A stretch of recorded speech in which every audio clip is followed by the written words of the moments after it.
السلام علیکم۔ لاکھوں کروڑوں درود حضرت محمد صلی اللہ علیہ وسلم اور آپ کی آل پر۔ آپ دیکھ رہے ہیں ایام رفتہ، جہاں تاریخ اسلام کے سنہرے ابواب روشن کیے جاتے ہیں۔ آج ہم آپ کو لیے چلتے ہیں مدینے کی ان اداس گلیوں میں، جہاں مسجد نبوی کے در و دیوار پر سکوت طاری تھا۔ دنیا کے سب سے محبوب گھر میں غم کے بادل۔ یہ 3 رمضان سن 11 ہجری کی وہ غمگین رات تھی جب رسول اللہ صلی اللہ علیہ وسلم کے وصال کے صرف 6 ماہ بعد حضرت فاطمہ رضی اللہ تعالی عنہا اپنے والد سے جا ملیں۔ آج ہم بیان کریں گے حضرت سیدہ فاطمہ کے وصال کے دردناک لمحات، جو ہر عاشق اہل بیت کو رلا دیتا ہے۔ جہاں ایک ایسی ہستی دنیا سے رخصت ہو رہی تھی جن کو دیکھے بغیر حضور نبی کریم صلی اللہ علیہ وسلم بے چین ہو جاتے، وہ ہستی جنہیں جنت کی عورتوں کی سردار کہا گیا۔ آج کی ویڈیو میں ہم یہ بھی بتائیں گے کہ حضرت سیدہ فاطمہ رضی اللہ تعالی عنہا کا جنازہ کس نے پڑھایا، غسل کس نے دیا، تدفین کہاں ہوئی۔ آئیے اس داستان کو تفصیل سے سنتے ہیں۔ حضور نبی کریم صلی اللہ علیہ وسلم کے وصال کے وقت ایک عجیب واقعہ پیش آیا۔ حضرت عائشہ رضی اللہ تعالی عنہا فرماتی ہیں کہ حضور نبی کریم صلی اللہ علیہ وسلم نے اپنے مرض وصال میں اپنی لاڈلی صاحبزادی حضرت سیدہ فاطمہ کو بلا بھیجا۔ جب حضرت سیدہ فاطمہ آپ صلی اللہ علیہ وسلم کی عیادت کے لیے تشریف لائیں تو آپ صلی اللہ علیہ وسلم نے آپ کے کان میں کچھ کہا تو وہ رو پڑیں، پھر دوبارہ آپ کے کان میں کچھ کہا تو آپ مسکرا دیں۔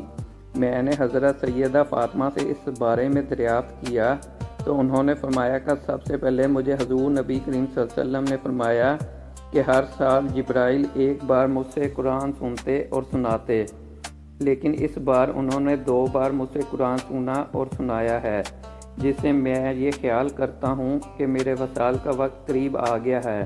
تم اللہ سے خوف کھانا اور صبر اختیار کرنا، میں تمہارے لیے یہ بہترین پیش رو ہوں گا۔ جب ملک الموت نے حضور نبی کریم صلی اللہ علیہ وسلم کی روح قبض کرنا شروع کی تو آپ صلی اللہ علیہ وسلم نے فرمایا کیسا سختی کا وقت ہے۔ حضرت سیدہ فاطمہ رضی اللہ تعالی عنہا نے بے چین ہو کر کہا، ہائے میرے بابا جان کی تکلیف۔ حضور نبی کریم صلی اللہ علیہ وسلم نے فرمایا آج کے بعد تمہارے باپ کو کوئی تکلیف نہ ہوگی۔ پھر حضور نبی کریم صلی اللہ علیہ وسلم کا وصال ہو گیا اور آپ کی روح مبارک اس دنیا فانی سے دنیا باقی کی طرف انتقال فرما گئی۔ حضور نبی کریم صلی اللہ علیہ وسلم کا وصال امت مسلمہ کے لیے مصیبت عظمیٰ تھی، اور اس چیز کا رنج و الم جہاں تمام امت کے لیے ناقابل برداشت صدمہ تھا، وہیں یہ غم حضرت سیدہ فاطمہ کے لیے ناقابل برداشت روک بن گیا۔ حضرت ابو جعفر رضی اللہ تعالی عنہ فرماتے ہیں کہ حضور نبی کریم صلی اللہ علیہ وسلم کے وصال کے بعد میں نے کبھی بھی حضرت سیدہ فاطمہ کو مسکراتے نہیں دیکھا، سوائے اس وقت کے جب آپ رضی اللہ تعالی عنہ کا مرض الموت میں مبتلا ہوئیں اور بیماری کی شدت بہت بڑھ گئی۔ حضور نبی کریم صلی اللہ علیہ وسلم کے وصال کے تقریباً 6 ماہ بعد حضرت فاطمہ رضی اللہ تعالی عنہا بیمار ہو گئیں تو آپ کی تیمارداری کے لیے حضرت اسماء بنت امیس، جو خلیفہ اول حضرت سیدنا ابو بکر صدیق رضی اللہ تعالی عنہ کی زوجہ تھیں اور حضرت سیدہ فاطمہ کی اچھی دوستوں میں شمار ہوتی ہیں، حضرت فاطمہ کے گھر آ جاتیں اور آپ کی خدمت کرتیں۔ روایات میں آتا ہے کہ حضرت علی رضی اللہ تعالی عنہ حضرت سیدہ فاطمہ کے وصال کے روز جب گھر تشریف لائے تو حضرت سیدہ فاطمہ نے بیماری اور کمزوری کے باوجود چکی پیسی، آٹا گوندا اور روٹیاں پکائیں۔ پھر علی رضی اللہ تعالی عنہ اور حسنین کریمین کے کپڑے دھوئے۔ حضرت علی نے فرمایا کہ فاطمہ میں نے تمہیں کبھی 2 کام اکٹھے نہیں کرتے دیکھا، آج تم تمام کام اکٹھے کر رہی ہو۔ حضرت سیدہ فاطمہ نے فرمایا میں نے رات خواب میں اپنے والد حضور نبی کریم صلی اللہ علیہ وسلم کو دیکھا، آپ صلی اللہ علیہ وسلم میرے منتظر تھے اور میں نے عرض کیا میری جان آپ کی جدائی میں نکل رہی ہے۔ آپ صلی اللہ علیہ وسلم نے فرمایا کہ فاطمہ میں بھی تمہارا انتظار کر رہا ہوں۔ بس میں نے جان لیا کہ اس دنیا میں یہ میرا آخری دن ہے اور میں اس دنیا سے اب پردہ فرمانے والی ہوں۔ میں نے یہ روٹیاں اس لیے پکائی ہیں کہ کل آپ میرے غم میں مبتلا ہوں تو میرے بچے بھوکے نہ رہیں، اور کپڑے اس لیے دھوئے ہیں کہ میرے بعد جانے کون کپڑے دھوئے۔ حضرت سیدنا علی رضی اللہ تعالیٰ عنہ نے جب حضرت فاطمہ کی باتیں سنی تو آپ رضی اللہ تعالیٰ عنہ کی آنکھوں سے آنسو جاری ہو گئے اور فرمایا کہ ابھی حضور نبی کریم صلی اللہ علیہ وسلم کے وصال کا صدمہ کم نہیں ہوا اور اب آپ جدائی کی باتیں کر رہی ہیں، میں یہ صدمہ کیسے برداشت کروں گا۔ حضرت سیدہ فاطمہ رضی اللہ تعالیٰ عنہا نے جب آپ کی کیفیت دیکھی تو فرمایا آپ غم نہ کریں، اور جیسے پہلے آپ نے صبر کیا ہے اب بھی صبر کر لیجئے، بے شک اللہ صبر کرنے والوں کے ساتھ ہے۔ پھر حضرت فاطمہ رضی اللہ تعالیٰ عنہا نے وصیتیں کی کہ میرے جنازے پر کسی غیر محرم کی نظر نہ پڑے اور میری تدفین رات کے وقت عمل میں لائی جائے۔ پھر وہ وقت آ گیا جس کا تصور بھی دل کو تڑپا دیتا ہے۔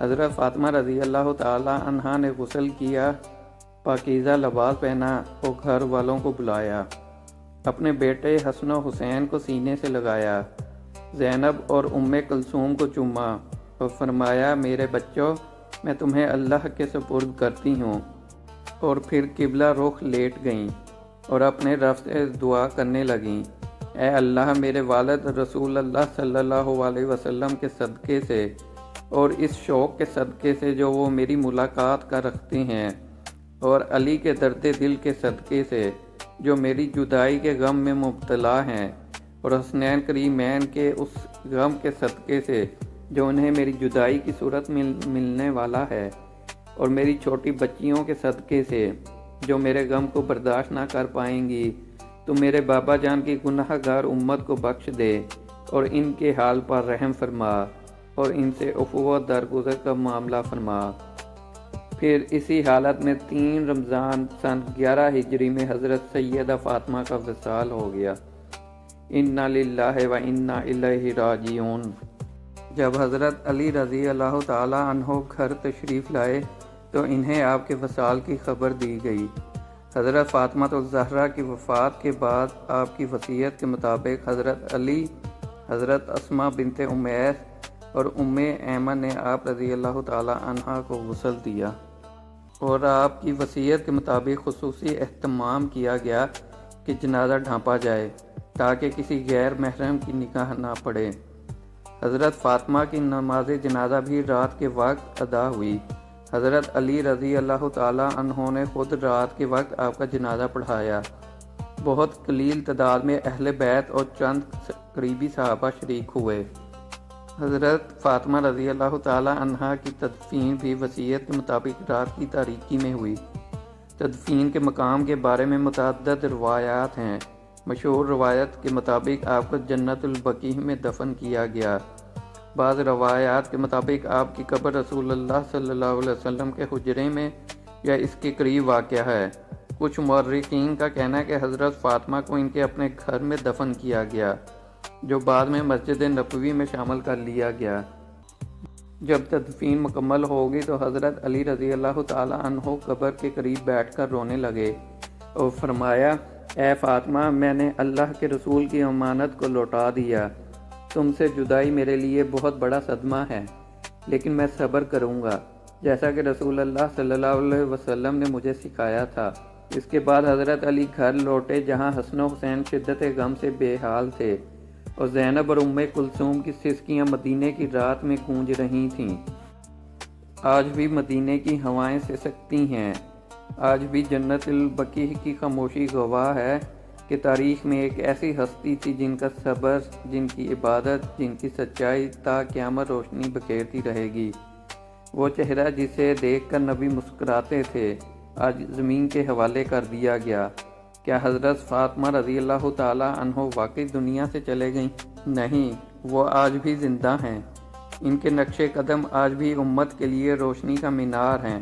اے اللہ ہمیں حضرت سیدہ فاطمہ رضی اللہ تعالی عنہا کی سیرت سے سیکھنے اور اس پر عمل کرنے کی توفیق عطا فرما، آمین۔ یہ تھی حضرت سیدہ فاطمہ کے وصال کی دردناک داستان۔